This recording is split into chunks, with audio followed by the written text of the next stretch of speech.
Amen. La Bible révèle que la fin de toute chose est proche et que Dieu appelle tout homme à pouvoir se réjouir de la seconde venue de Jésus-Christ. L'objectif de cette présentation est de vous préparer à être du nombre de ceux qui gardent les commandements de Dieu et le témoignage, la foi de Jésus-Christ. Eh bien, je salue tout un chacun et je vous souhaite un excellent sabbat dans le nom de notre Seigneur Jésus-Christ. Et nous allons commencer avec la prière.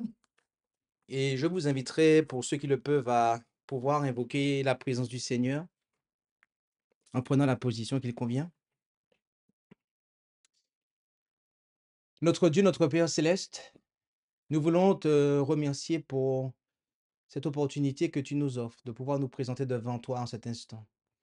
Et alors que nous allons ouvrir ta parole, la lire, l'étudier et la méditer, que tu puisses, eh bien, être au milieu de nous par ton Saint-Esprit, afin que nous soyons en mesure de comprendre et réaliser comment tu désires et dans quelles conditions tu désires demeurer au milieu de nous. Bénis ce moment et qu'il soit pour ta gloire, honoré par les mérites de Jésus. Amen.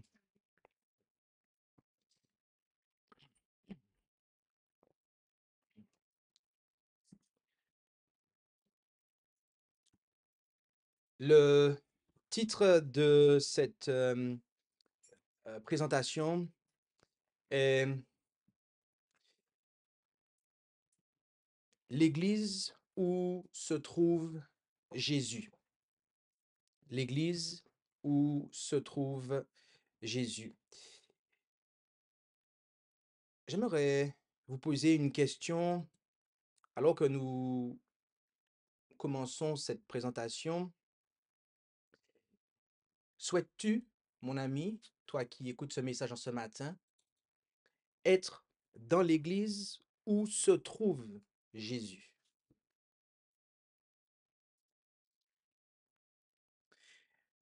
D'après les évangiles, lorsqu'il était sur terre, Jésus n'a parlé que 2 fois de son Église. Et uniquement 2 fois, il a enseigné sur son Église de manière explicite. La première fois était pour définir que Jésus-Christ, le Fils de Dieu, est le fondement de son Église. Nous allons nous rendre en Matthieu 16 et lire du verset 13 au verset 18 comme suit. Et Jésus, étant arrivé dans le territoire de Césarée de Philippe, demanda à ses disciples, qui disent les hommes que je suis, moi le Fils de l'homme? Et ils lui répondirent, les uns disent que tu es Jean-Baptiste, les autres Élie et les autres Jérémie ou l'un des prophètes. Il leur dit, et vous, qui dites-vous que je suis? Simon-Pierre, prenant la parole, dit, tu es le Christ, le Fils du Dieu vivant. Et Jésus lui répondit, tu es heureux, Simon, fils de Jonas, car ce n'est pas la chair et le sang qui t'ont révélé cela, mais c'est mon Père qui est dans les cieux. Et moi je te dis aussi que tu es Pierre, et que sur cette pierre, je bâtirai mon église, et les portes de l'enfer ne prévaudront point contre elle. Amen.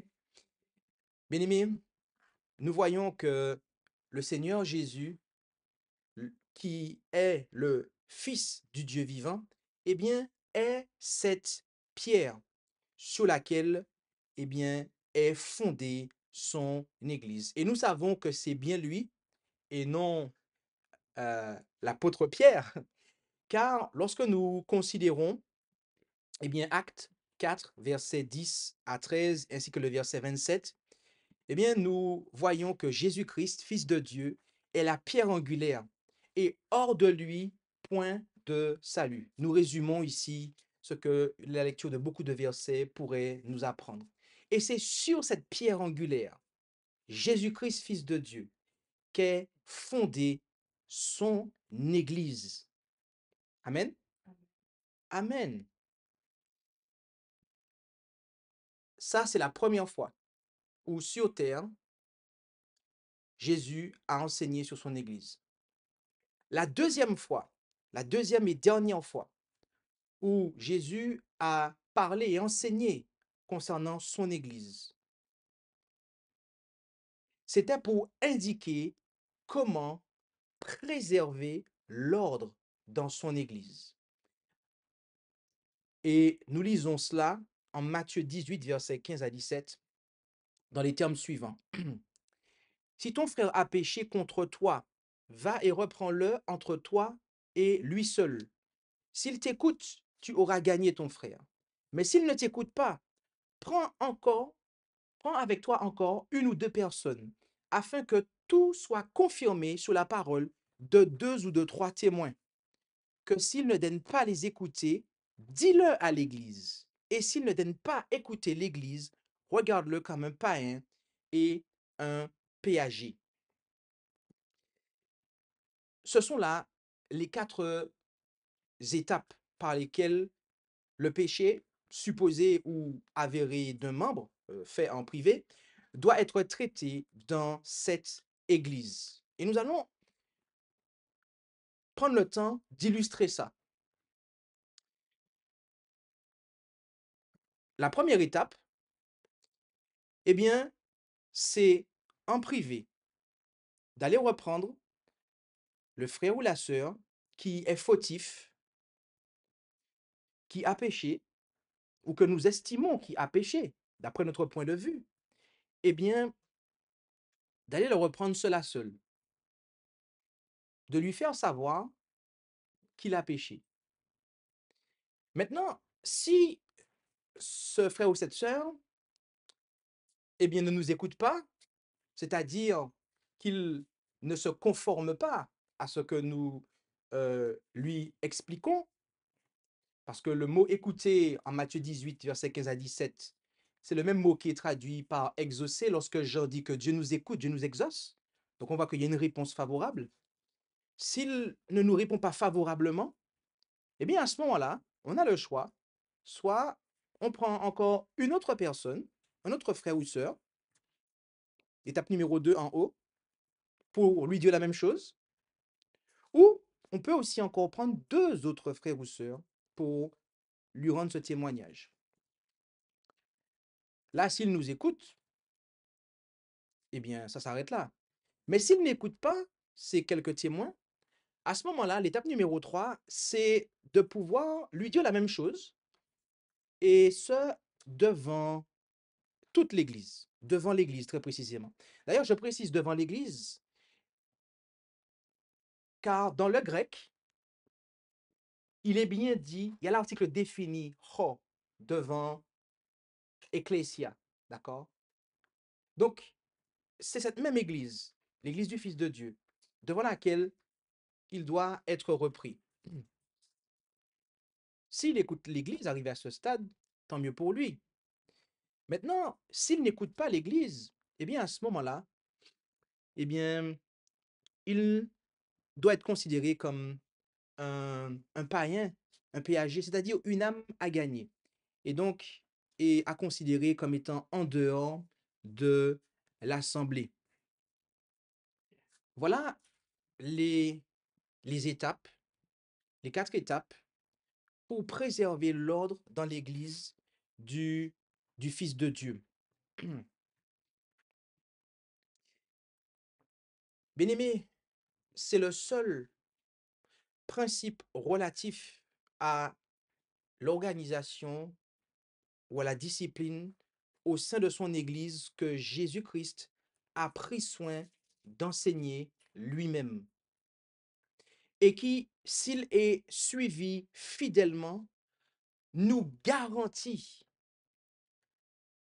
la présence de son esprit au sein de l'Église.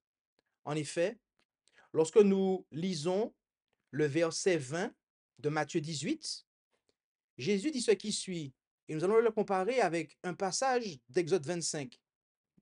Considérons cela ensemble. Car là où il y a deux ou trois assemblés en mon nom, je suis là au milieu d'eux. Que signifie être assemblé au nom de Jésus? C'est-à-dire faire ce que Jésus nous a demandé. OK? Faire ce que Jésus nous a demandé. Être assemblé au nom de Jésus, c'est que l'on est assemblé conformément à l'ordre que Jésus nous a donné. Et lorsque c'est ainsi, Jésus a dit qu'il est au milieu de nous. Et c'est exactement le même esprit. C'est dans la prolongation de l'enseignement du sanctuaire. En fait, c'est une application de l'enseignement du sanctuaire, en réalité. Exode 25, versets 8 et 9, « Et ils me feront un sanctuaire, et j'habiterai au milieu d'eux, selon tout ce que je vais te montrer, selon le modèle du pavillon et selon le modèle de tous ces ustensiles, vous le ferez ainsi. » Bien-aimés, le Seigneur, l'Éternel, avait demandé aux enfants d'Israël de lui faire un sanctuaire conformément au modèle qui allait leur montrer. Et s'il le faisait conformément au modèle qu'il leur montrait, il allait faire quoi? Habiter au milieu d'eux. C'est la même chose. C'est la même chose. L'Église de Dieu est le sanctuaire de Dieu, le temple de Dieu. D'accord? Et si nous observons tout ce que Jésus nous a dit, si nous agissons selon l'enseignement qu'il nous a donné, lequel est destiné à préserver l'ordre, eh bien à ce moment-là, Jésus a promis d'être au milieu de nous. Tout à l'heure, nous avons vu que Jésus-Christ, le Fils de Dieu, est la pierre angulaire, et hors de lui, point de salut. Et l'Église, en 1 Pierre 2, verset 5, eh bien, ses membres sont comparés à des pierres vivantes qui forment une maison spirituelle. On sait que le tabernacle, après, fut eh bien, transposé en temple fait de pierre. Et il y avait cette pierre angulaire, laquelle avait été d'abord rejetée, et après, on a vu qu'elle a surmonté les intempéries, les tests, et on a vu qu'elle était parfaite pour être mise à la pierre, à l'angle, et donc supporter le poids de l'édifice. Et c'est ce qu'il en est. Et on voit que dans un temple, chaque pierre a sa place. Chaque pierre a sa place. D'accord? Qu'elles sont taillées, qu'elles occupent chacune leur place. D'accord?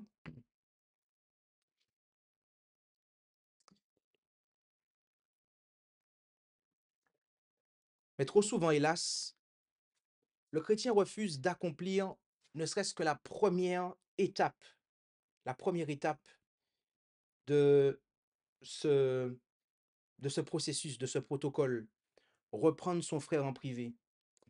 Et il justifie généralement son silence par deux positions extrêmes qui, nous allons le voir plus tard, se rejoignent.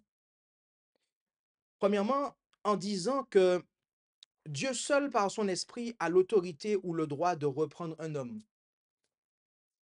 Il y en a certains qui pensent ainsi, que eh bien, c'est au Saint-Esprit que de pouvoir eh bien, maintenir l'ordre dans l'Église. C'est à Dieu lui-même de pouvoir s'occuper de la discipline dans l'Église. Ou, deuxièmement, s'il va le reprendre, il perdra l'amitié de celui à qui le reproche doit être adressé. Oui, parfois on dit que, eh bien, on n'a pas trop envie d'aller le reprendre car on ne veut pas créer de problème, on ne veut pas perdre l'amitié de la personne, on ne veut pas créer de scandale. Et donc, in fine, vous comprenez déjà qu'on estime que ce n'est pas à nous de faire ça, en fait. Il faut laisser Dieu s'en charger. Donc, déjà, vous voyez comment ces deux visions extrêmes se rejoignent. D'accord? Sauf que il est rare que l'individu, le chrétien qui pense comme ça, il est rare qu'il se taise à jamais.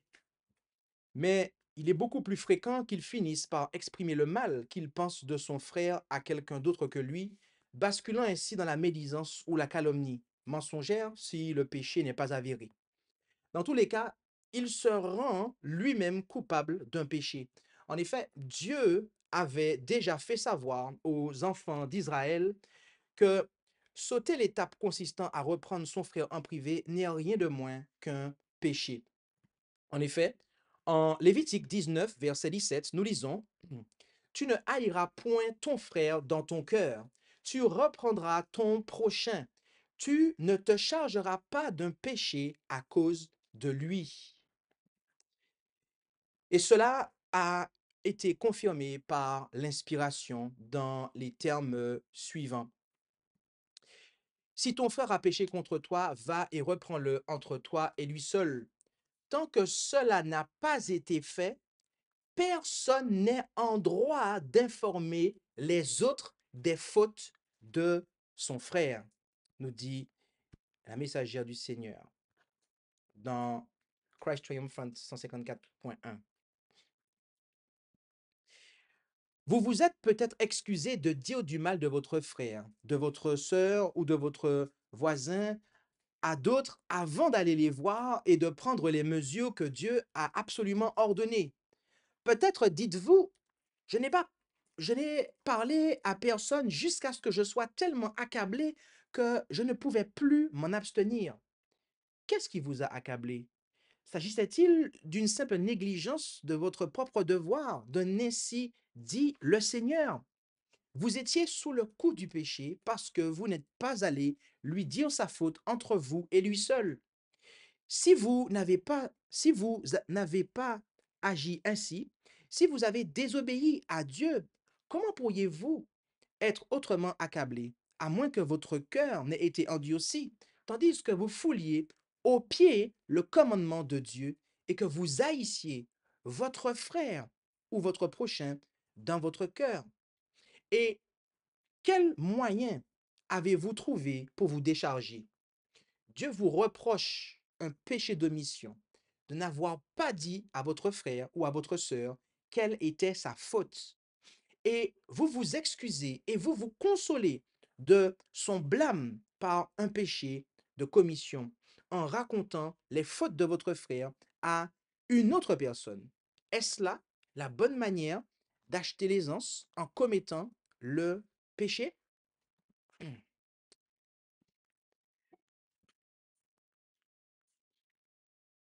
Bien-aimé, ainsi, comme nous le voyons, ne pas reprendre son frère en privé lorsque le péché a été fait en privé est un péché. Et j'aimerais aussi dire que ne pas reprendre son frère, tout simplement, est un péché. Ne pas dire à son frère le mal qu'on pense de lui ou qu'on pense qu'il a commis un péché, ne pas le dire en fait, c'est un péché. Mais quel péché? Eh bien, celui de meurtre. En effet, en Genèse 4, versets 8 et 9, il nous est dit, et Caïn parla à Abel son frère. Et comme ils étaient au champ, Caïn s'éleva contre Abel son frère et le tua. Et l'Éternel dit à Caïn, où est Abel ton frère? Et il lui répondit, je ne sais. Suis-je le gardien de mon frère, moi? Le meurtre est l'absence d'amour, conformément à ce que nous voyons en 1 Jean 3, verset 15. Quiconque hait son frère est meurtrier. Et vous savez qu'aucun meurtrier n'a la vie éternelle demeurant en lui. Or, Dieu, le Père et son Fils Jésus-Christ nous manifestent leur amour en nous reprenant, conformément à ce que nous lisons dans ces deux passages affichés à l'écran, car l'Éternel reprend celui qu'il aime comme un père, l'enfant qu'il chérit. Proverbe 3, verset 12. Je reprends et je châtie tous ceux que j'aime. Aie donc du zèle et te repens. Apocalypse 3, verset 19. Les croyants qui pensent être l'Église fondée sur Jésus-Christ parce qu'ils croient qu'il est littéralement le Fils unique engendré de Dieu, alors qu'ils méprisent le remède qu'il a prescrit en Matthieu 18, versets 15 à 17, sont en réalité dépourvus de l'esprit d'amour du Christ et sont même plus coupables que ceux qui ont vraiment besoin d'être réprimandés, car, voyez-vous, ce qui nous sépare de Dieu, c'est le péchés. En effet, mais ce sont vos iniquités qui ont fait séparation entre vous et votre Dieu, et ce sont vos péchés qui ont fait qu'il a caché sa face de vous pour ne vous plus écouter. Nous est-il dit en Ésaïe 59, verset 2. C'est pourquoi le péché de meurtre consistant à ne pas reprendre son frère, entre parenthèses, en privé, doit être l'objet de la discipline de l'Église afin de garantir la présence de l'Esprit du Christ en son sein. Il nous est dit ça, en effet, en 1 Corinthiens 5, versets 11 à 13. Mais quand je vous écris de ne vous point mêler avec eux, cela veut dire que si quelqu'un qui se nomme frère est quoi? Impudique ou avare ou idolâtre ou médisant ou ivrogne ou ravisseur, vous ne mangez pas même avec un tel homme. Car qu'ai-je à faire de juger ceux qui sont dehors? N'est-ce pas à vous de juger ceux qui sont dedans? Mais Dieu juge ceux qui sont dehors. Ôtez donc le méchant du milieu de vous. Bien-aimé, on voit ici que, d'après l'apôtre Paul, eh bien, c'est à l'Église du Fils de Dieu que revient le devoir de s'occuper et de préserver l'ordre qui est en son sein. D'accord? On ne doit pas se dire, non, on n'en s'en occupera pas parce que on va laisser ça à Dieu. On va laisser au Saint-Esprit de Dieu le soin de s'occuper de ça. Nous, ce n'est pas notre devoir. Non. On voit que comment Paul applique ici les passages de l'Ancien Testament où il est dit, ôtez le méchant du milieu de vous. On voit que cela, eh bien, se maintient dans l'Église du Fils de Dieu. Et l'inspiration nous confirme cela dans les termes suivants. Si quelqu'un est supposé avoir commis des fautes, notez bien ce qu'il est dit là, hein.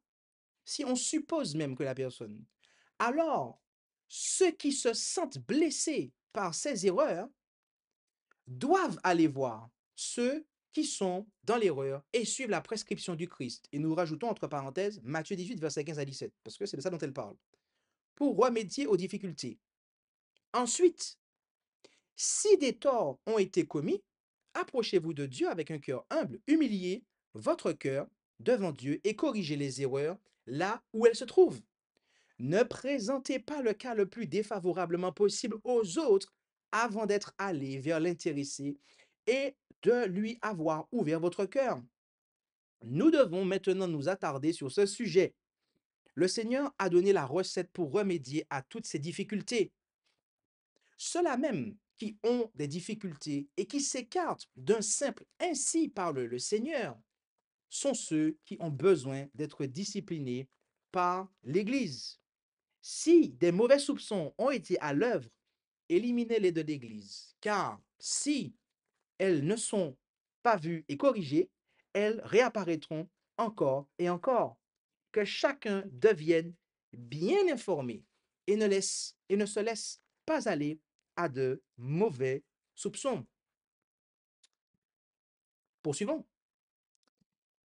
Lorsque quelqu'un s'adresse à un ministre ou à un homme de confiance pour se plaindre d'un frère ou d'une sœur, qu'il demande au rapporteur, as-tu respecté les directives données par notre Sauveur? Et nous rajoutons en Matthieu 18, verset 15 à 17. Et s'il n'a pas respecté l'une ou l'autre de ces directives, qu'il n'écoute pas un mot de sa plainte. Refusez d'accepter un rapport contre votre frère ou votre sœur dans la foi. Si les membres de l'Église vont tout à fait à l'encontre de ces directives, ils sont alors sujets à la discipline de l'Église et doivent être censurés par l'Église. Cette question, si clairement enseignée dans les leçons du Christ, a été passée sous silence avec une étrange indifférence. Poursuivons encore. Ceux qui sont associés ensemble en tant qu'Église ont établi entre eux une relation qui implique une responsabilité mutuelle. Oui, je suis le gardien de mon frère. Ils se sont engagés individuellement envers Dieu. Donc, quand on est baptisé, on prend un engagement envers Dieu, mais et envers leurs frères, à s'édifier les uns les autres dans la foi la plus sainte, à construire et non à démolir. Aucune église ne peut être sainte et florissante si ses dirigeants ne prennent pas des mesures fermes et décidées pour réprimer cet esprit de recherche des fautes et d'accusation partout où il existe.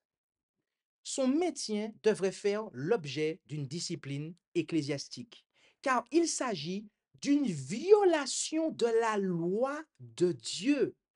Entre parenthèses, ici, lorsqu'on ne respecte pas ce que Jésus a dit, en fait, on viole la loi de Dieu. Il s'agit donc d'une violation de la loi de Dieu, d'une violation des règles que le Christ a établies pour préserver l'ordre dans l'Église. Donc, quand on ne respecte pas Matthieu 18, verset 15 à 17, en fait, on ne respecte pas la parole de Christ non plus. Et est-ce qu'on peut dire qu'on garde la foi de Jésus quand on fait ça? Pas du tout. Si ces bavards malicieux ne sont pas soumis à la discipline de l'Église, ils sont confirmés dans leurs mauvaises actions et Dieu en impute la culpabilité à l'Église. Ça veut dire que si on tolère un non-respect de Matthieu 18, verset 15 à 17, la responsabilité en est imputée à l'Église. Et question, est-ce que Dieu peut demeurer là où le péché est érigé en norme? Non, en fait. Donc, est-ce que vous comprenez pourquoi c'est important? Est-ce que vous arrivez à comprendre pourquoi c'est cela que Jésus-Christ a pris le temps d'enseigner pour préserver l'ordre dans son Église afin de pouvoir demeurer au sein de son peuple, comme l'Éternel le faisait au sein du sanctuaire, du désert ou du temple aussi, plus tard. En reprenant notre frère seul à seul, nous lui manifestons sincèrement notre amour. En effet, la correction ouverte vaut mieux qu'un amour secret, nous dit Proverbe 27, verset 5. Mieux vaut donc dire la vérité et perdre une amitié plutôt que de se taire à jamais ou de court-circuiter la personne concernée et perdre son salut, faute de ne pas avoir manifesté à notre frère l'amour de Dieu et de Jésus-Christ pour lui. Lorsque j'aurais dit au méchant, méchant, tu mourras, et que tu n'auras pas parlé pour avertir le méchant de se retirer de son train, ce méchant-là mourra dans son iniquité, mais je redemanderai son sang dans ta main. Bien-aimés, nous voulons maintenant aborder, cela étant dit, un cas particulier, un exemple, pour ainsi dire.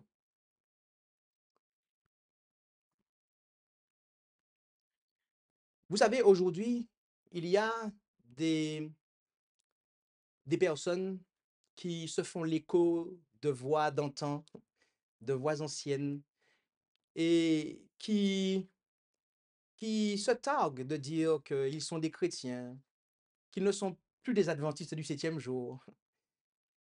Et voyez-vous, il y a un problème à cela parce que être un chrétien adventiste du septième jour, organisé sous les principes historiques de 1889, c'est comme les pionniers de ce mouvement répondent favorablement à l'appel du Christ à être le prophète de Dieu au monde, c'est-à-dire le dernier Élie. Parce que oui, ce sont les adventistes du septième jour millérites qui ont persévéré après le désappointement de 1844.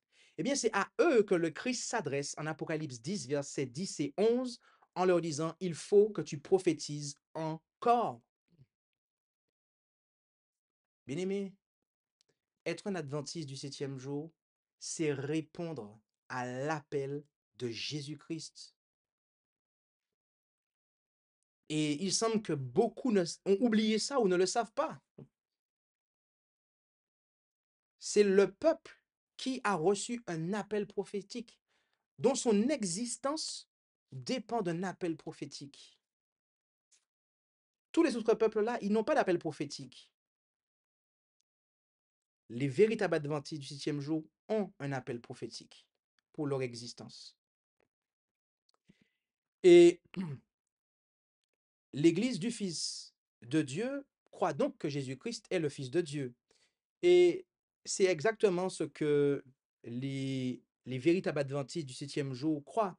Ils croient que Dieu, eh bien, c'est le Père, que Jésus-Christ est le Fils de Dieu et que l'Esprit, eh bien, c'est l'Esprit de la divinité, l'Esprit de Jésus que Dieu nous envoie.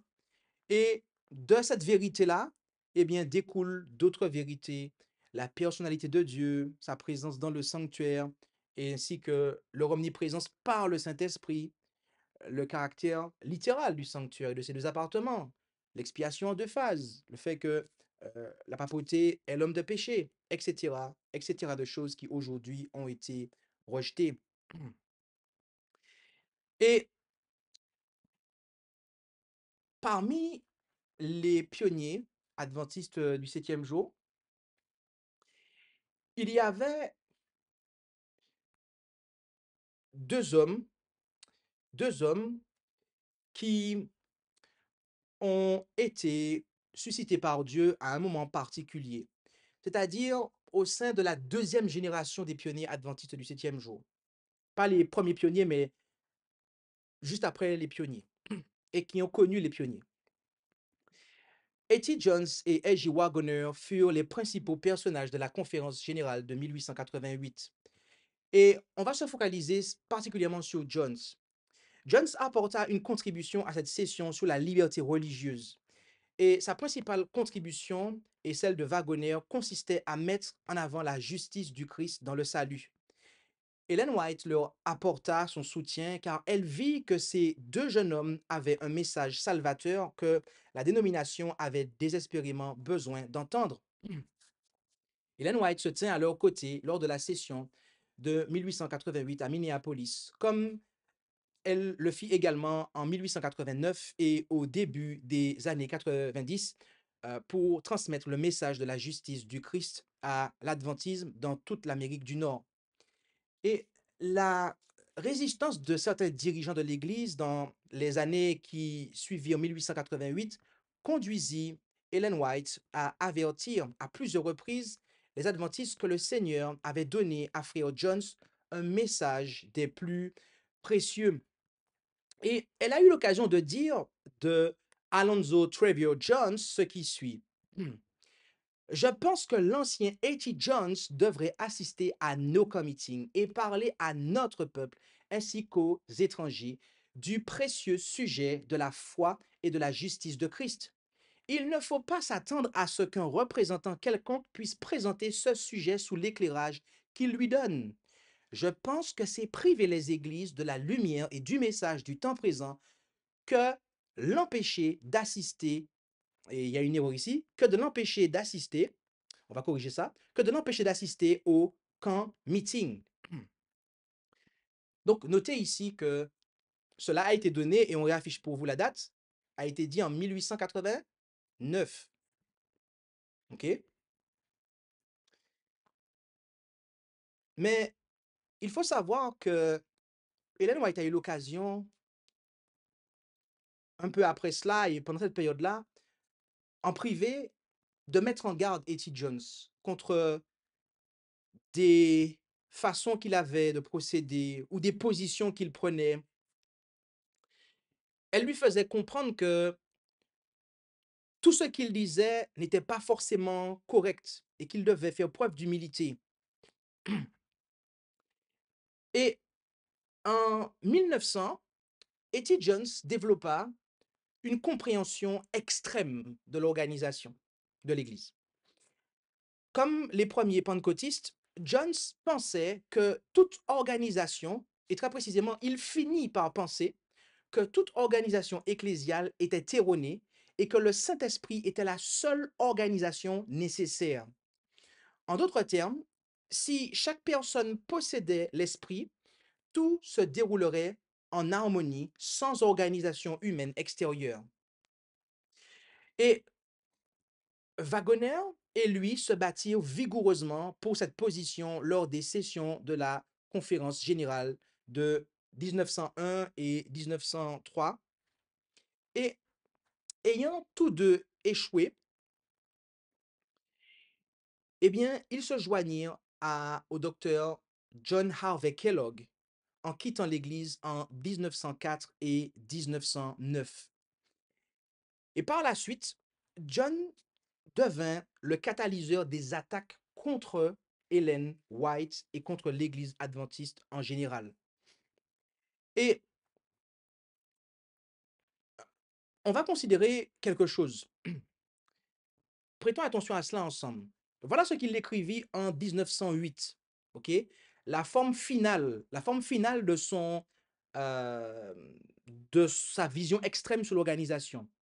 Il dit la liberté religieuse, ok, est l'exemption de l'homme de la domination d'autrui ou de circonstances restrictives.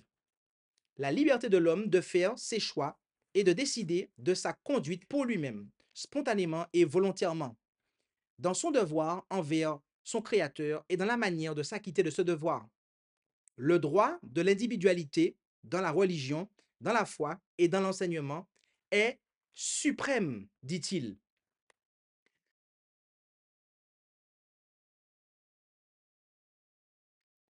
Et il continue en disant, aucune assemblée, aucun conseil ou sénat d'église n'a l'autorité ou le devoir de commander ou de mettre en question un homme, même parmi les membres de l'église, concernant ce qu'il doit croire ou ne pas croire, ce qu'il doit enseigner ou ne pas enseigner.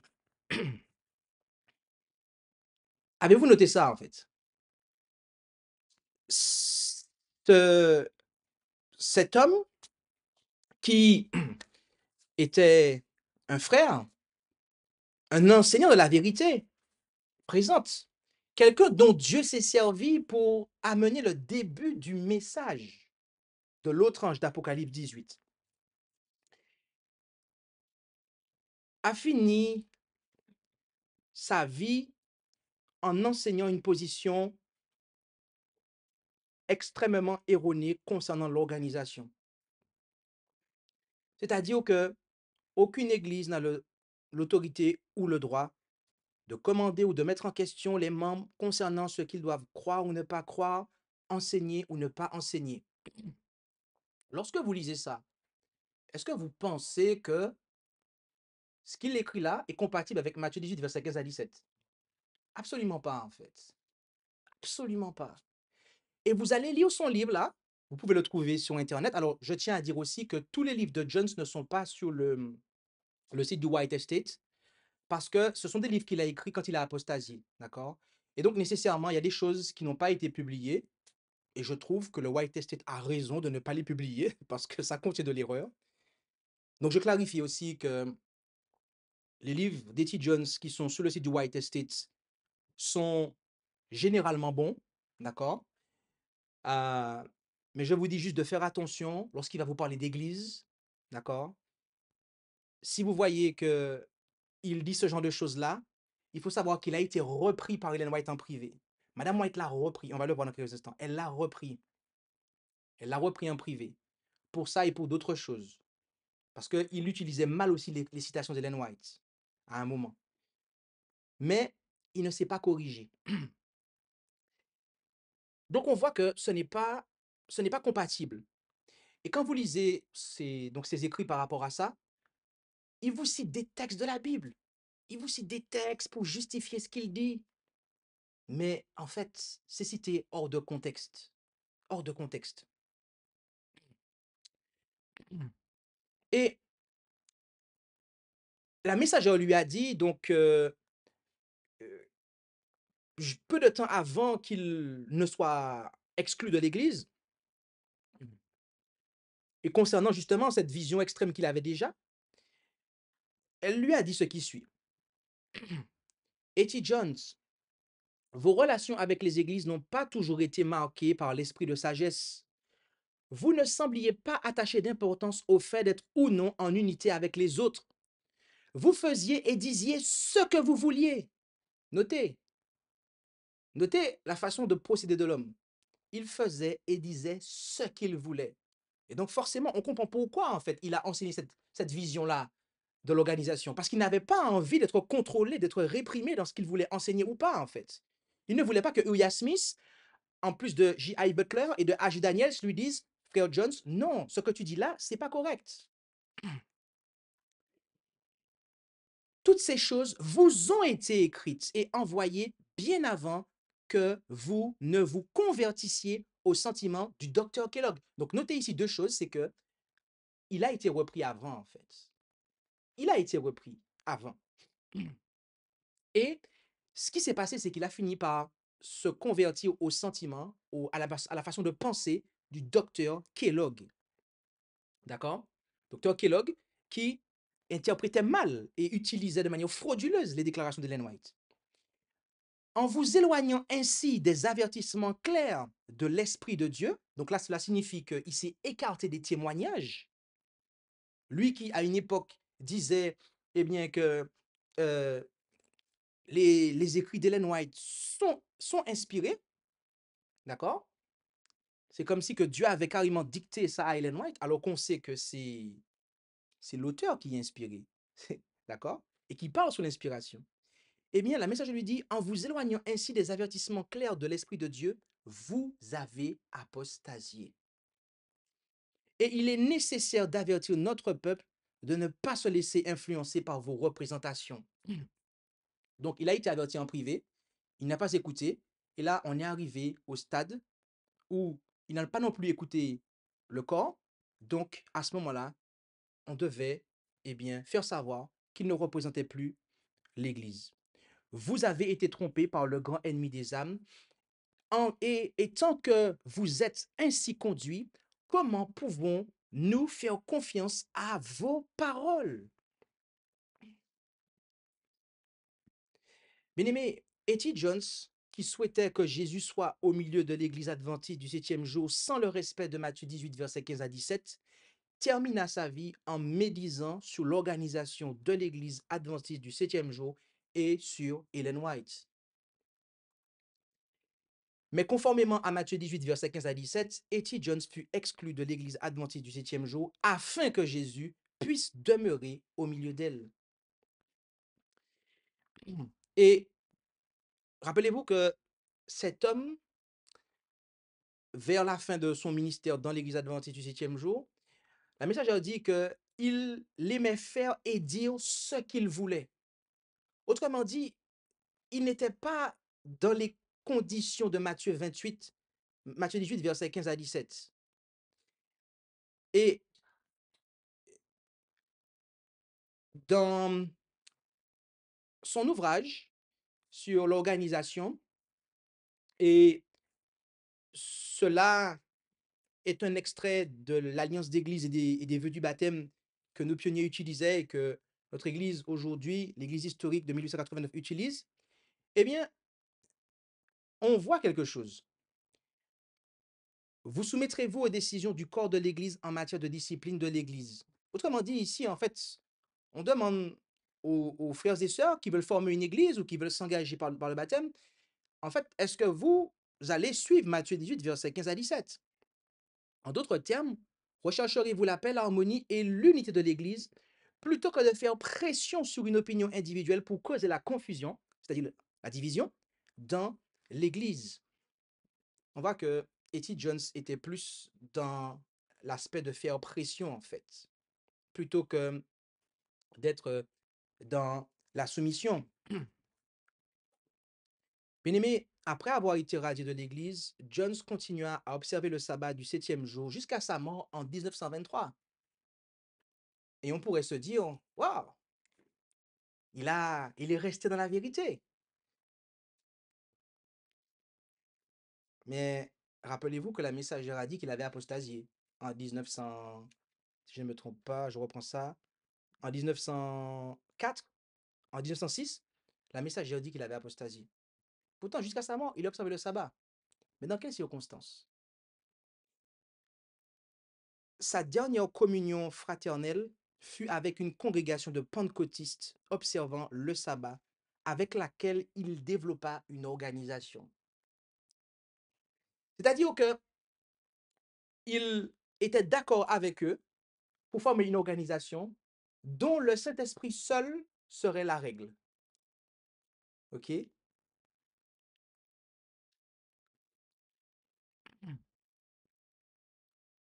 Et je ne sais pas si vous vous rappelez de ça dans une présentation que nous avons faite dans le chapitre 2, lorsque nous avons étudié l'une des parties du chapitre 2 du livre de Daniel. Mais nous vous avons dit que aujourd'hui, il y a des antitrinitaires adventistes qui sont dans le même esprit que cela.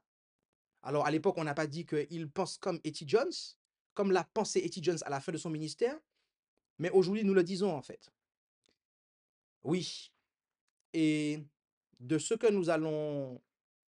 à qui nous allons faire référence sans y faire référence, sans les nommer, mais nous allons juste partager ce qu'ils publient. Et les originaux sont en anglais. Ça, à ma connaissance, ça n'existe pas en français, mais pour l'heure, mais ça ne serait pas tardé. Nous croyons que l'établissement et le maintien des églises locales sont clairement enseignés et définis dans les Écritures du Nouveau Testament. Et il donne des textes. L'autonomie de l'église locale doit être libre de toute autorité ou contrôle extérieur. D'accord?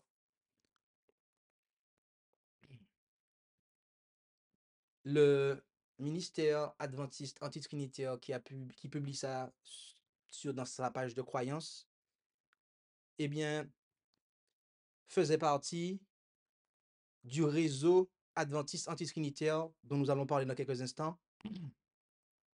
Et il a fini par quitter ce réseau-là pour créer son propre réseau. D'accord? Et où, eh bien, il s'agit d'un réseau de ministères indépendants. Et que chacun fait ce qu'il veut, en fait. Chacun fait ce qu'il veut. Exactement comme l'enseignait Etty Jones à la fin de son ministère. Les ministères et les ouvriers mentionnés ici sont unis dans l'esprit du Christ. Chaque ministère est autonome et reçoit sa direction et son appel de Jésus. Voilà, entre autres ce que publie un réseau mondial de ministères adventistes non trinitaires. Bien-aimé, Jones descendit dans la tombe en combattant l'adventisme du septième jour et toute organisation religieuse. Et aujourd'hui, il est, il est triste de voir que il y en a qui partagent encore la même pensée, la même théologie concernant l'Église et son organisation. Et plaise à Dieu qu'aucun d'entre nous aujourd'hui ne se laisse tromper par le diable, à l'instar de ces hommes qui ont cru et enseigné la vérité présente avant d'apostasier pour avoir rejeté l'ordre devant caractériser l'Église du Fils de Dieu. Bien-aimés, j'aimerais que vous pensiez à ça. Des personnes qui ont été approuvées, promotionnées par la messagère du Seigneur. Des gens comme J.H. Kellogg, des gens comme Waggoner et Jones. Et ces personnes-là ont apostasié parce que ils n'ont pas respecté les conditions données par Christ, conditions selon lesquelles il a promis de demeurer au sein de son Église. Et c'est pas étonnant que ces choses-là aient lieu.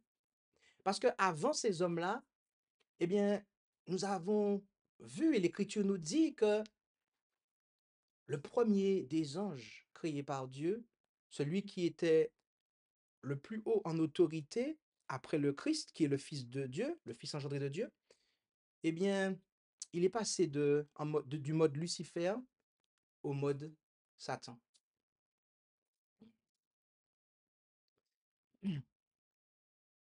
La question qui a été posée au début de ce message est: souhaites-tu être dans l'église où se trouve Jésus?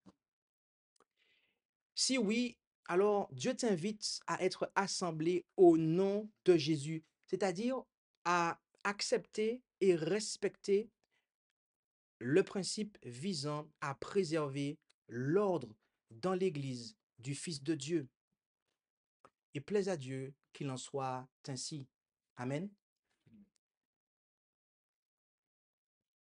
Avons-nous des questions? Car c'est une présentation qui est très importante. Nous avons fait une pause dans la série sur Daniel et l'Apocalypse pour deux raisons, notamment parce que c'est la fin de l'année civile et nous voulons, eh bien commencer la nouvelle année civile avec un message qui, permettra à l'Église d'être florissante, comme il est dit, mais aussi car c'est un sujet qui est important. Et donc, si nous avons des questions, nous sommes invités à les poser dans le chat, Jitsi, ASJH 1189. Et comment ça se passe pour ceux qui sont ici également? Comment ça se passe? D'accord, ok. Alors, on va les prendre directement. Et les autres, ceux qui sont en ligne, vous êtes invités à poser vos questions dans le chat. Oui, euh, dans le verset, dans Matthieu 18, verset 15 à 17, il dit, si ton frère a péché contre toi, euh, donc, est-ce qu'il faut le comprendre comme quelque chose qui nous a heurté personnellement, ou alors dès qu'on a un péché qui nous voit, on va l'interpréter comme un péché contre soi, puisque c'est contre l'Église. Merci pour cette question. Alors, Jésus dit bien, si ton frère a péché contre toi, d'accord? Et on a vu que dans les déclarations de la messagère, il est dit, euh, on va reprendre ça. Elle dit, si quelqu'un est supposé avoir commis des erreurs, alors ceux qui se sentent blessés par ces erreurs doivent aller voir ceux qui sont dans l'erreur, etc., et suivre la prescription du Christ. Donc, même si on s'estime lésé, alors que ce n'est pas réellement, objectivement le cas, mais il y en a qui s'estiment être lésés, ils doivent aller le faire. OK? C'est bon? Oui, je comprends, mais je veux avoir une précision, parce que je suis dans le moment. C'est-à-dire, imaginons qu'il y a un frère, bon, il a donné un gifle à notre frère. C'est pas à nous qu'il a giflé, c'est pas à nous qu'il a giflé.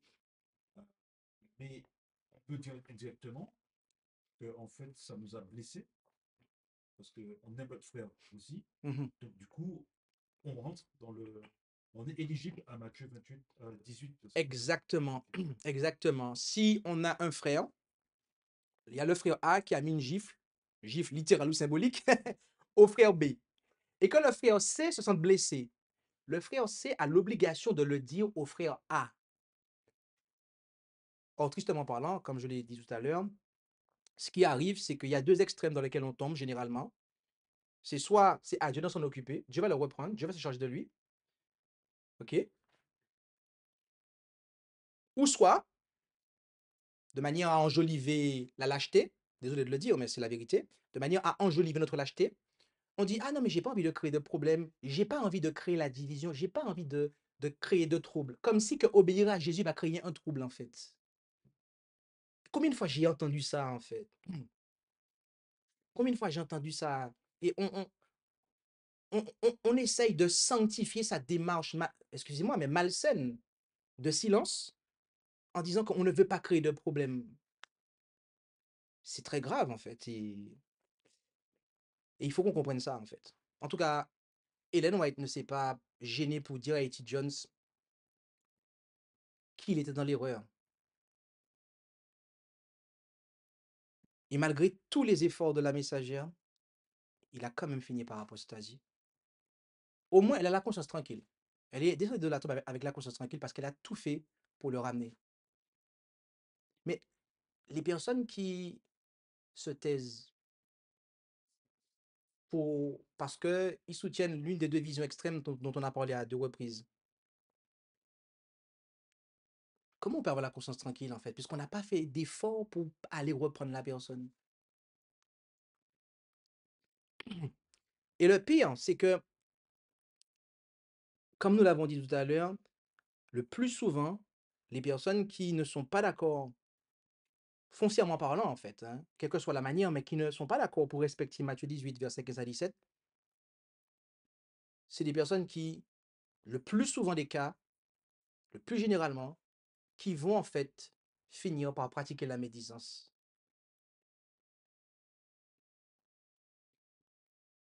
Expérience vécue. Expérience vécue. Combien de fois j'ai vécu ça? Je ne parle pas expérience. Avons-nous d'autres questions? J'ai une autre, Oui, c'est facile. tu peux y aller parce que pour l'instant, on n'a pas de questions. D'accord. Du coup, justement, pour la question de la médisance, imaginons que j'entends parler de quelque chose, on m'apporte quelque chose, des formations sur mon frère. Bon, euh, dans les conditions qu'on m'a donné l'information, j'ai pas eu le temps de dire au frère est-ce que tu allais parler à l'autre, etc. Puis bon, 3 mois après, la chose me revient à l'esprit. Euh, est-ce que je dois rappeler la personne qui m'a donné l'information pour demander est-ce qu'elle allait voir le frère en question avant de venir m'apporter l'information? Ou alors je dois aller voir quelqu'un qui connaît cette personne-là pour demander conseil, pour demander est-ce que je pourrais aller parler à cette personne-là comme ça? Parce que je ne connais pas cette personne vraiment bien, etc. Est-ce que tu... Donc, ta question en résumé, c'est si quelqu'un est venu te voir pour te parler, mais que tu l'as stoppé, tu lui as dit, as-tu parlé à la personne? Non, qu'elle est partie. Est-ce que tu dois aller la relancer pour savoir si elle a vraiment accompli son devoir d'aller parler à l'autre personne? Ça, c'est après. Le début, c'est qu'il m'apporte une information, Mhm. mais j'ai pas le temps de... Par exemple, je suis dans une assemblée, on m'apporte une information, il y a du bruit. J'ai pas le temps. J'ai la personne a dit, mais j'ai pas eu le temps de traiter l'information et du tout. Je lui ai pas encore dit que est-ce qu'elle allait voir le frère. Mais ça me revient après. L'information me revient. Des fois, l'esprit est beaucoup plus clair pour l'information. Est-ce que je dois appeler la personne pour lui dire, la personne qui m'apporte l'information, je dois lui dire, est-ce que tu allé voir le frère en question? Donc, je m'arrête là pour le moment. Mhm. Est-ce que c'est ça? Alors, la messagère nous dit quelque chose. Elle dit, euh, lorsque quelqu'un s'adresse à un ministre ou à des hommes de confiance pour se plaindre d'un frère, d'une sœur, donc la personne arrive, sans te prévenir, elle déverse dans tes oreilles des paroles négatives sur quelqu'un. Bon, tu les as entendues en fait. Bon, l'idéal, ce serait qu'il y ait marqué sur ton front, ne viens pas faire de la médisance, comme ça, la personne est prévenue d'avance. Mais bon, on va pas, c'est pas, c'est pas possible. Donc, la message a dit après, s'il n'a pas respecté l'une de ces directives, ça veut dire qu'à un moment, quand la personne a parlé, on se rend compte que, ah, elle vient nous dire du mal sur quelqu'un. Bon, peut-être elle a lui parler, ça n'a pas fonctionné. Donc, pour s'en assurer, je lui pose la question après, malheureusement, enfin, en tout cas, après avoir écouté ça, je lui dis, mais au fait, avant d'aller plus loin, et c'est ça qu'il faut lui dire, donc, si quand tu auras le temps, tu es venu me dire telle et telle chose, ou telle et telle soeur, ou tel et tel frère. Mais, j'ai pas eu le temps de te poser la question suivante. Es-tu allé lui parler en privé? Voilà. C'est ça, en fait. Et ça, c'est important parce que si chaque membre d'église pratique cela, eh bien, chaque membre d'église est une pierre à l'édifice à sa place et qui respecte ce que Jésus nous a dit comme condition pour demeurer au milieu de nous. Donc, en fait, la responsabilité est individuelle à cet égard, en fait.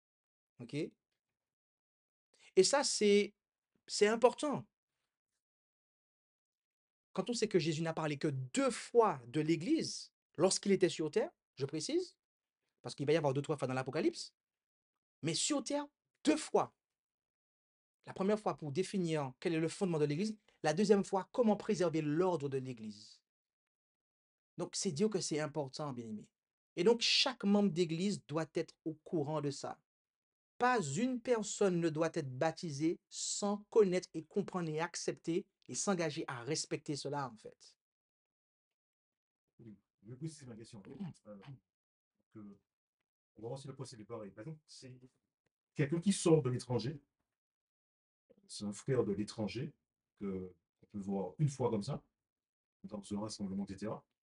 Et le peu de temps qu'il est là, il observe quelque chose, mais il ne se sent pas,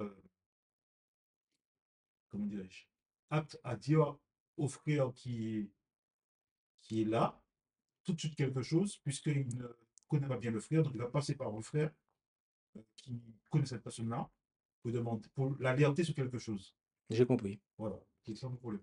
C'est la même chose. C'est-à-dire, il faut lui dire d'aller parler à la personne. Faut être strict sur ça. Parfois, et une façon de procéder, c'est la suivante. Lorsqu'on estime qu'on pense à 90% que quelqu'un est fautif ou à 100%, bref, quel que soit le pourcentage, d'aller poser la question à quelqu'un. Par exemple, dis-moi, qu'est-ce que tu penses de tel sujet? Quelle est ta vision de ça? Et la personne va nous dire qu'est-ce qu'elle pense de ça. Parce que des fois, en fait, on ne sait peut-être pas à quel niveau de compréhension la personne est, en fait. Voilà. Et donc, après, on peut aller le compléter. Voilà. Euh, donc, donc voilà, c'est quelque chose qui est important. Des fois, d'aller voir la personne en lui posant une question, en lui demandant une clarification. Et ça, c'est le premier étape, on va dire, du reproche. C'est d'abord d'enquêter. À un moment, les enfants d'Israël, il y avait une séparation. Tous n'avaient pas traversé le Jourdain. Et certains étaient restés en deçà du Jourdain. Et ils avaient érigé un autel. Mais ce n'était pas un autel, en fait, pour sacrifier, mais un autel mémorial. Et les autres avaient appris ça. Sauf que Dieu avait dit qu'il ne fallait pas, en fait, qu'il y ait une autre adoration. Et ils étaient sur le point, en fait, de massacrer, en fait, là où les tribus qui étaient restées de l'autre côté. Et ce qu'ils ont fait, ils ont eu la sagesse de leur poser une question, de leur dire, mais pourquoi vous avez fait ça, en fait? Et ils leur ont dit, non, non, non, c'est pas pour avoir une autre adoration, hein. On est toujours avec vous, non, c'est pour le mémorial et compagnie. En fait, en posant une question, ils ont évité un bain de sang, en fait. Voilà. Parce que parfois, c'est ça, on pense que quelqu'un a péché, apparemment, hein, mais si on prend le temps de poser une question à là où les personnes, on va se rendre compte, en fait, que c'est pas forcément ce qu'on croit, en fait. Maintenant, si c'est ce qu'on croit, ah ben là, on peut effectivement aller plus loin et leur faire comprendre que c'est pas correct et compagnie, etc. Avons-nous des questions? Il semblerait que le sujet ait été clairement traité.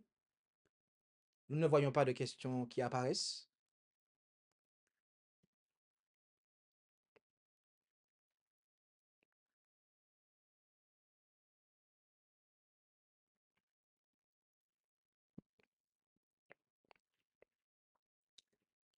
Le sujet est bon et il a bien été traité. Il n'y a pas de questions sur ça.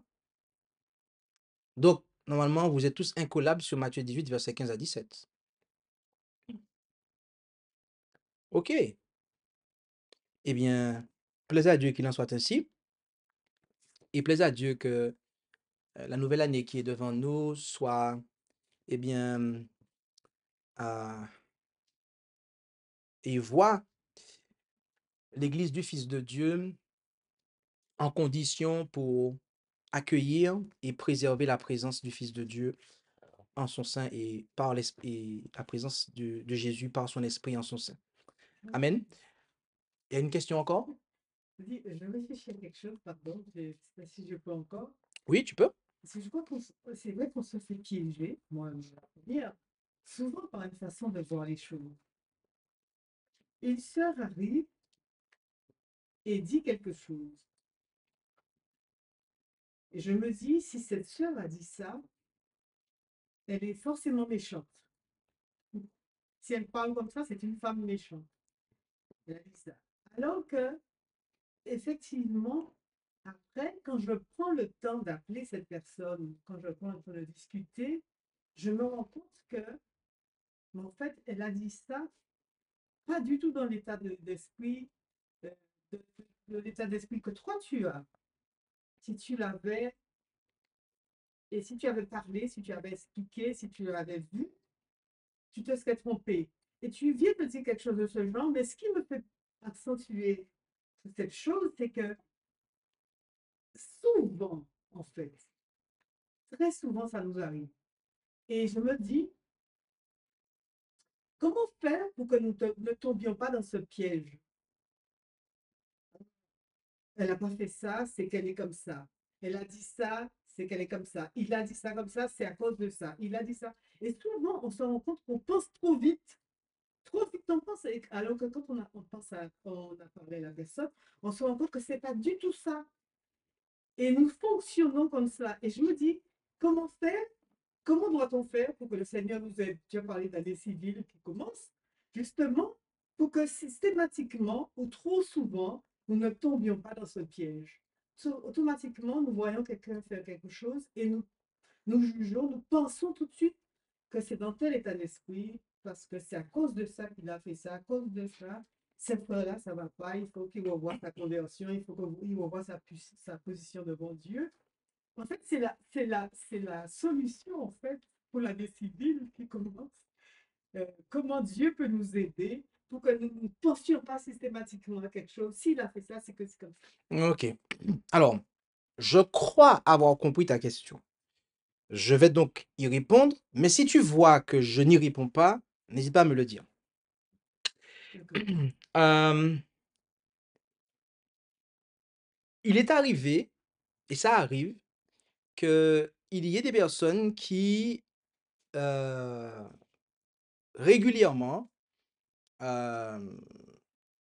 fassent ces choses-là et aillent jusqu'à reprocher à quelqu'un quelque chose. Chaque fois, euh, et alors que la chose, le tort est supposé et que la personne pense qu'il y a un tort, mais elle est convaincue qu'il y a un tort et il faut à chaque fois lui expliquer qu'il n'y a pas, il y a rien en fait. Euh, Lorsqu'on arrive à ce stade-là, il faut comprendre que l'amour ne soupçonne pas le mal. Voilà. C'est-à-dire que si on est au stade, on se dit, ah oui, mais moi je respecte parce qu'il y a aussi un extrême.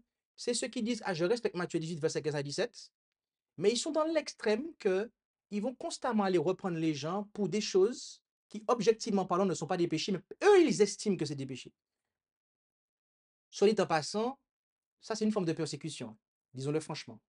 Le fait d'aller constamment comme ça, aller reprendre les gens sur des choses qui sont fictives, là, on est très clairement en train d'être animé. On montre par là très clairement qu'on est animé par des mauvais sentiments, des mauvais soupçons. Et l'amour ne soupçonne pas le mal.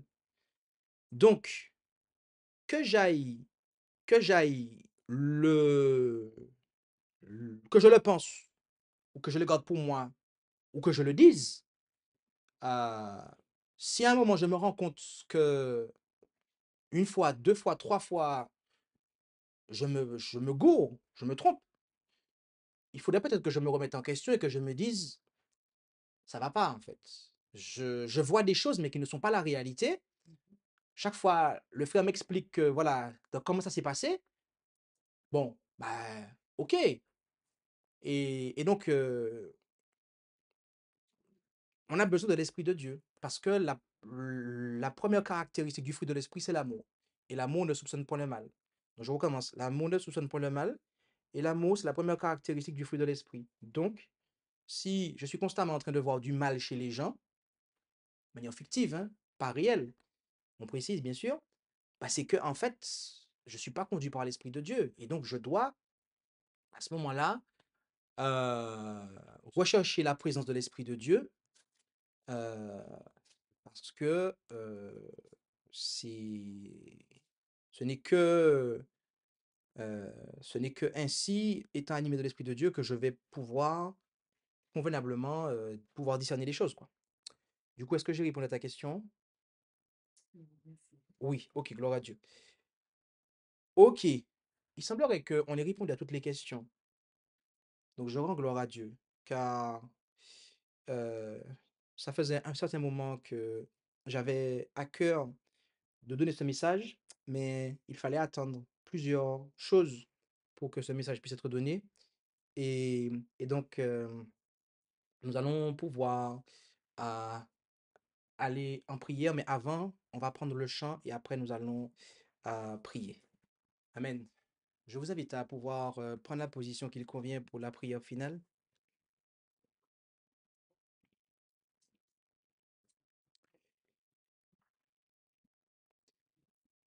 Notre Dieu, notre Père céleste, nous voulons te remercier pour ta parole, qui est véritablement une lampe à nos pieds et une lumière sur notre sentier. Merci pour Jésus-Christ, ton Fils, qui nous a indiqué non seulement quel est le fondement de la véritable Église, mais également comment préserver, maintenir l'ordre dans cette Église. Et nous te demandons de nous aider à comprendre que nous sommes individuellement responsables de ce maintien pour le maintien de l'ordre au sein de ton peuple.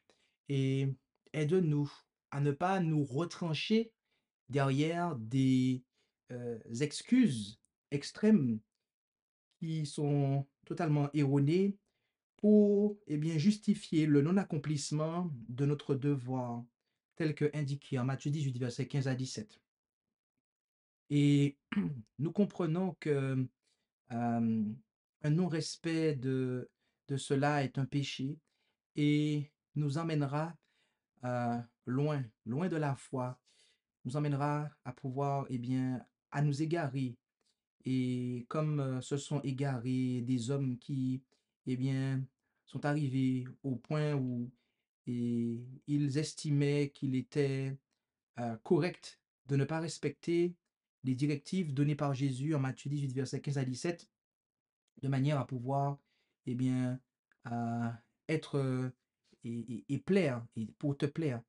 Aide-nous à ne pas tomber dans une telle séduction et à nous baser sur les enseignements clairs et simples que Jésus nous a donnés, et bénis chacun d'entre nous en ce sens, afin que nous puissions agir et parler de manière à ce que Jésus soit et reste au milieu de ceux qui le reconnaissent comme étant ton Fils. Et c'est la prière que nous t'adressons au nom de Jésus. Amen. Merci d'avoir écouté cette présentation avec intérêt. Pour plus d'informations, consultez notre site internet lereste.org et suivez-nous sur Facebook ainsi que sur YouTube à @lereste. Vous pouvez aussi nous contacter par email à info@lereste.org ou par téléphone au +33 6 12 60 13 69.